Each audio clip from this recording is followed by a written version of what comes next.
Hello बच्चों, good morning. This is your teacher Dr. Mamta. As I have promised you from August, I will start teaching and I am starting your first chapter crop production and management. ठीक है बच्चों, तो I will cover up the chapter है ना बच्चा। और आपको कोई भी प्रॉब्लम होगी आप प्लीज़ व्हाट्सएप कीजिए, I will definitely answer your queries. ठीक है। So the chapter is crop production and management.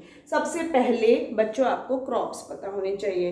तो क्रॉप्स तो आप सबको पता है। क्रॉप्स क्या होगी? क्रॉप्स वो है जो आप अपनी फील्ड्स में बोते हैं, ठीक है। और क्यों बोते हैं? फार्मर्स बोते हैं ना बेसिकली। क्यों उनकी ग्रोथ होती है, क्यों बोया जाता है? द रीज़न बिहाइंड इज कि हम लोगों की न्यूट्रिशनल रिक्वायरमेंट्स पूरी करने के लिए हम अपना खाना पूरा प्रॉपरली खाएं और हमें अपने खाने में हर चीज़ मिले, तो इसीलिए होती है क्रॉप्स, ठीक है। तो क्रॉप्स में आपकी बेसिकली क्रॉप्स अगर हम बात करें तो इसके अंदर दो तरीके की क्रॉप्स बच्चों जो आपके सिलेबस में है, that is kharif and rabi. Kharif and rabi मेरे ख्याल से आप लोगों ने पढ़ा होगा। खरीफ कौन सी होती है?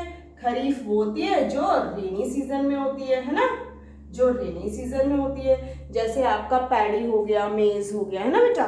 तो खरीफ आपकी रेनी सीजन में होती है।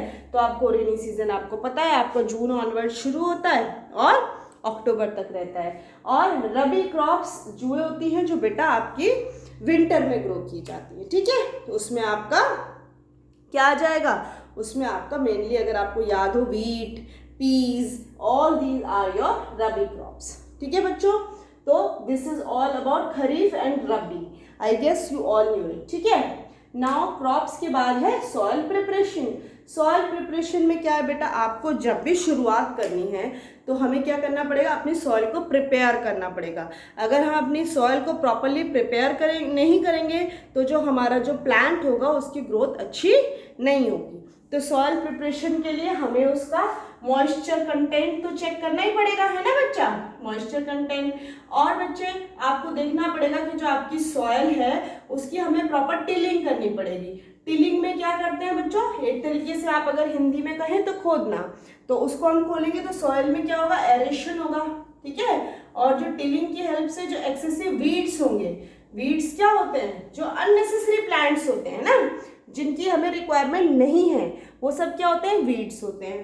तो हम टिलिंग की हेल्प से वीड्स हटाएंगे और सॉइल को प्रॉपर एरेशन होगा, तो तभी तो हम अपना सीड उसके अंदर डालेंगे, ठीक है, उसकी ग्रोथ के लिए। तो the first step will be tilling for the soil preparation, है ना, and to check the moisture content of soil also.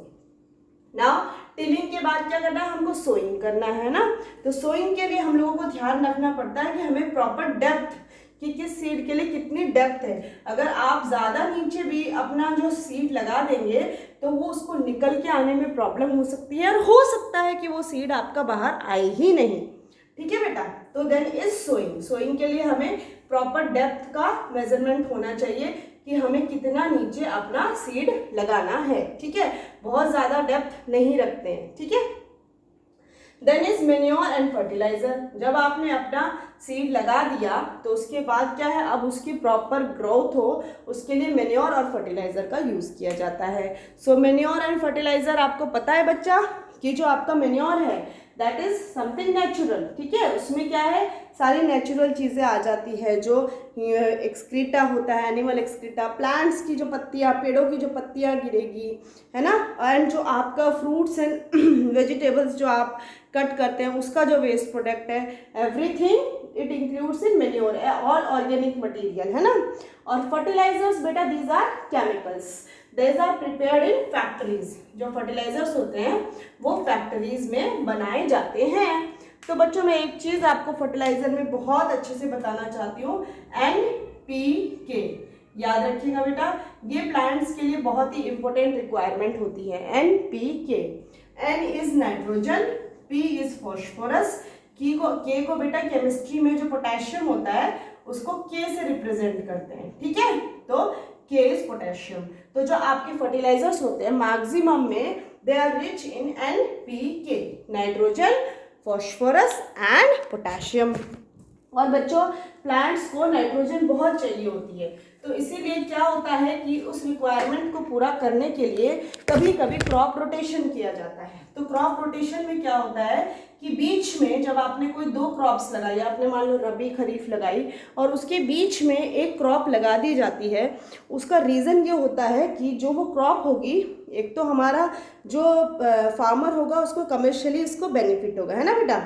दूसरी चीज़ कि आपने बीच में वो मान लीजिए आपने कोई क्रॉप लगा दी, पीज की लगा दी, है ना। तो पीज आर, अभी आप लोगों को अगर वर्ड पता हो राइजोबियम, राइजोबियम क्या है किसी को पता है? This is a kind of bacteria that fixes nitrogen. ठीक है बच्चों, तो जैसे आपका ये पी प्लांट है, ठीक है, ये आपका पी प्लांट है, इसके जो रूट्स होती है उसमें छोटे छोटे नोड्यूल्स होते हैं, ठीक है, और इन नोड्यूल्स में क्या होते हैं? बैक्टीरिया होते हैं। कौन से बैक्टीरिया? राइजोबियम।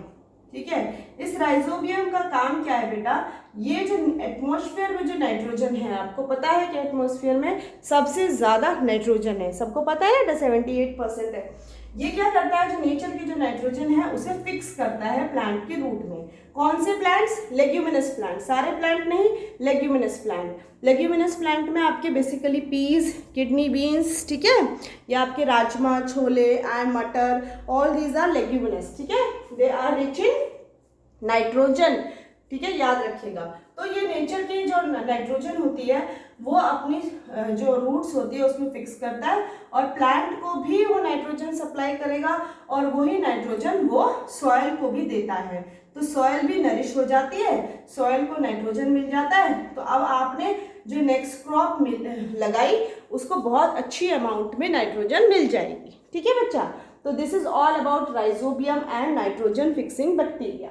ठीक है, नाउ आपको पता है कि फर्टिलाइजर्स हमारे लेबोरेटरी में बनते हैं और मैन्योर नेचुरली बनते हैं, फील्ड्स में बनाए जाते हैं और always prefer manure over fertilisers. Manure हमेशा अच्छे होते हैं। फर्टिलाइजर से बच्चों वाटर पोल्यूशन भी होता है ना।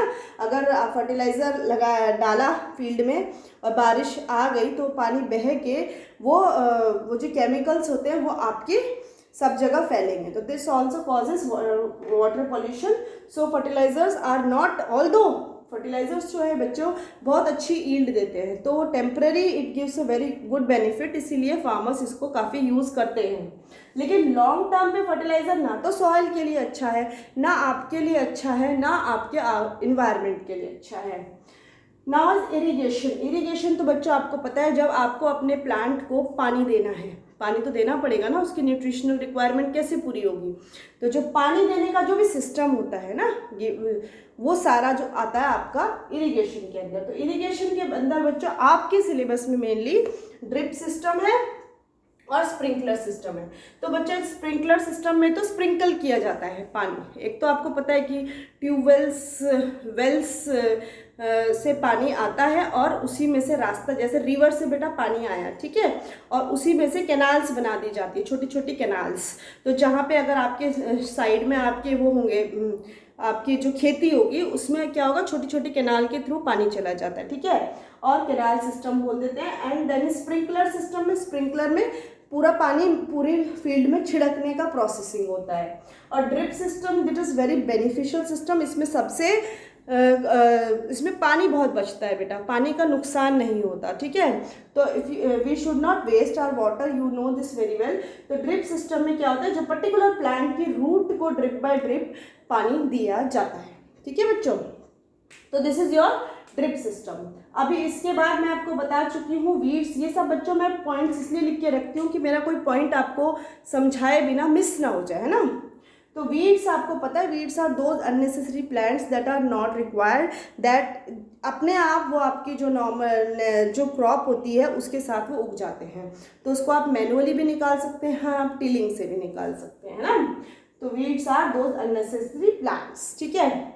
अभी आपका सारी क्रॉप आपकी रेडी हो गई, उसके बाद आपको क्या करना है, उसकी हार्वेस्टिंग करनी है। हार्वेस्टिंग आपको पता है, जो काटने का प्रोसेस है क्रॉप को, दैट इज हार्वेस्टिंग, ठीक है। हार्वेस्टिंग के बाद थ्रेशिंग होगी, उसमें क्या होगा, जो शाफ होता है CHAFF, वो जो इम्प्योरिटीज़ होती हैं आपकी ग्रेन्स के साथ, वो निकालने का प्रोसेस, दैट इज थ्रेशिंग। उसके लिए मशीन भी है और मैन्युअली भी किया जा सकता है, बट मैन्युअली टेक्स टाइम, है ना बच्चा। और लास्ट में बेटा इतनी इतनी बड़ी अमाउंट में हम लोगों को क्रॉप मिलती हैं, तो हम लोगों को क्या करना होता है, उसका प्रॉपर स्टोरेज सिस्टम होता है, ठीक है। ज़्यादा नीचे की सरफेस पे उसको स्टोर नहीं करते, थोड़ा ऊपर करते हैं। देर आर 2 रीजंस की रोडेंट्स वगैरह जो माउस वगैरह है वो नहीं पहुंच पाएंगे, और मॉइस्चर भी ज़मीन की आपने जहाँ पे भी स्टोरेज किया है वो आपकी जो भी आपका ग्रेन्स है उनको नुकसान नहीं पहुंचाएगी, क्योंकि एक दिन में तो सारा जितना भी आपका अनाज है वो यूज़ हो नहीं पाएगा, तो उसको धीरे धीरे उसका डिस्ट्रीब्यूशन होता है, तो उसका स्टोरेज भी प्रॉपर होना ज़रूरी है। और स्टोरेज में जो मेन रिक्वायरमेंट वो है कि वहाँ पे मॉइस्चर बिल्कुल नहीं होनी चाहिए। अगर एनवायरनमेंट में मॉइस्चर है तो जितना आपने क्रॉप स्टोरेज किया है वहाँ पे क्या होना है, ह्यूमिडिटी नाम की चीज़ होनी ही नहीं चाहिए, ठीक है बच्चा, वरना आपकी क्रॉप क्या हो जाएगी, खराब हो जाएगी, ठीक है बच्चों। अभी बच्चों आपको जो भी प्रॉब्लम हो इस चैप्टर में या किसी भी चैप्टर में, पूरी साइंस में, आप प्लीज़ मुझे व्हाट्सएप कीजिए, मैं आपके हर एक क्वेश्चन का आंसर दूंगी। प्रिफरेबली अपने डिफ़िकल्ट टॉपिक्स भेजिए, ताकि मैं डिफ़िकल्ट टॉपिक के ही लेक्चर बनाऊँ, ठीक है बच्चों। इसीलिए उससे क्या होगा, आप सभी को फ़ायदा होगा। और बहुत अच्छे नोट्स मेंटेन कीजिए, अपने एनसीईआरटी से अपने नोट्स बनाइए, ठीक है बच्चों। गुड लक बच्चों। If you need any other kind of help please let me know, don't hesitate to message me on my personal wall. Good luck बच्चों, बाय बाय।